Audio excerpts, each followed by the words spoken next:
Who is my special assistant. When you run for Congress, you have all these staffers that kind of control you. And she told me, be brief, be to the point, be gone with yourself tonight. so I'll adhere to that. I'd like to, first of all, Randy, I think you got a great program here, and I commend you for that. Let's give him a round of applause. And Kristen, you have to know it takes someone like you to keep things moving and pulled together, and I commend you on that as well.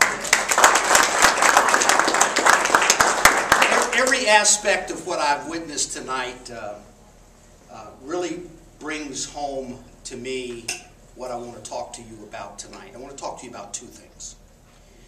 And obviously I'm a veteran, but I'm part of a legacy, just as many of you in this room are part of a legacy. And that's what I want to talk to you about. I am the son of a senior non-commissioned officer who served in combat in World War II in Germany and Italy and Northern Africa, Korea, and Vietnam 2 times. And when I was 13, my father was killed in a training accident at Fort Bragg. One of the more poignant things in my life is that as I started going through my father's papers, I came upon a binder that he kept letters from his time in war. And I came upon a letter dated, and it was an interesting letter when I opened it because it had never been mailed. And it was yellow, it was old, I could tell. And I pulled the letter out and I read it, and it was dated April the 13th. 1944. And most interestingly, it was a letter that my father was addressing to his sister. And he was writing from Germany. And he stopped in the middle of the letter and he made a parenthetical note. It was, I will not finish this letter. I just received word that my brother Lewis has just been killed in combat. End of the letter, and my father signed it. My father named me after his brother, who was buried in Holland. I became a part of a legacy of veterans. When I graduated from high school here in Fayetteville, E.E. Smith, my father having died on active duty, and some of you, not some of you, all of you know about the GI Bill, which is really technically the Servicemen's Readjustment Act of 1944, has a proviso in it in Chapter 35 of the Survivors and Dependents Educational Assistance Program. I'm a part of that legacy.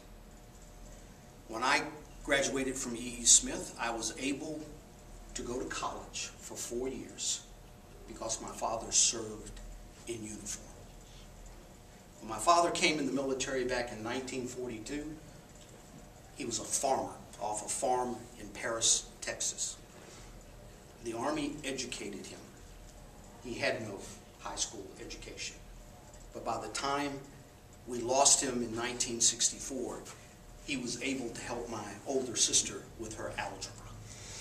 And I'm a part of a legacy. I am who I am, and I've been where I've been because of a veteran. As my son was graduating from E.E. Smith, he was highly recruited as a quarterback by Division I schools, Tulane, Georgia Tech, Wake Forest, the Naval Academy, and West Point.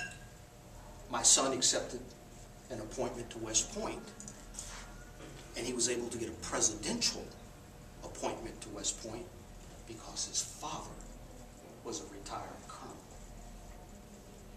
Veterans, we're a part of a legacy. This is significant. This is a small gathering, but it's a significant gathering. It's a significant gathering because it is this type of gathering that gives the sinew, the nexus that keeps us as veterans that are able to come from the 10th Mountain Division from World War II, go out in Colorado, form a company called Nike. Men who served as mountain soldiers on skis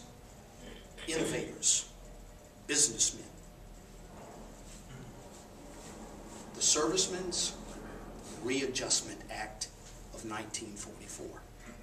We all have a lot to be grateful for and thankful for, and I really commend the inductees and those that we're about to recognize.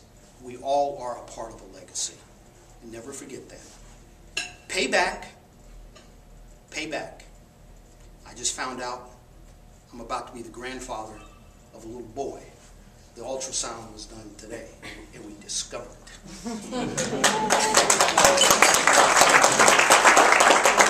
I say to my son, who I see, who is a special operator out of Fort Campbell, Kentucky, I say to my son, make sure you pay back to your daughter. I do have a granddaughter. You pay back to her, and you pay back to your son. I thank you all for having me out tonight.